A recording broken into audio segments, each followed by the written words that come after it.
I've just had a private meeting with some of the families of the British dead, as well as with war veterans and Iraqis who have lost family members as a result of the war, as I have continued to do over the past dozen years.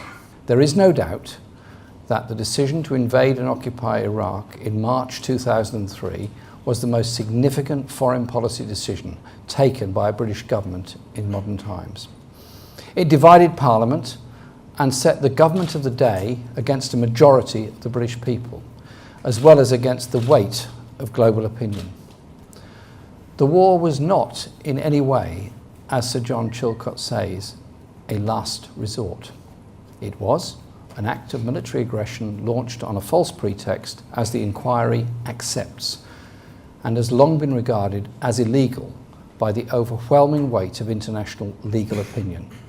Sunday's suicide bomb attack in Baghdad, which killed over 250 people, the deadliest so far, was carried out by a group whose origins lie in the aftermath of the invasion.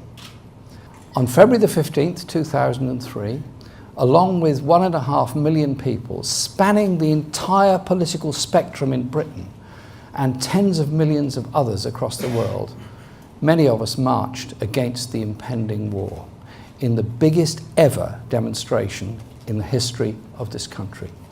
Politicians and political parties can only grow stronger by acknowledging when they get it wrong and by facing up to their mistakes.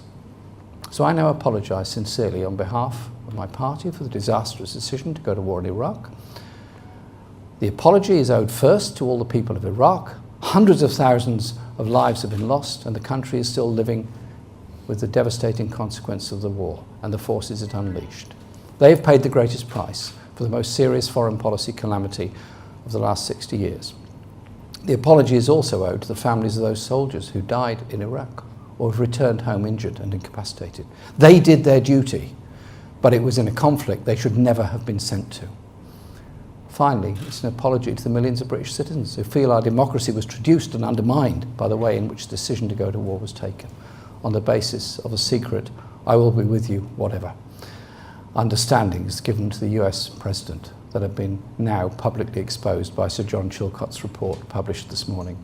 The decision to go to war in Iraq has been a stain on our party and our country, but we now have the chance to work together, to build more constructive and mutually balanced relationships with the rest of the world, based on cooperation, peace, and international justice. Thank you very much.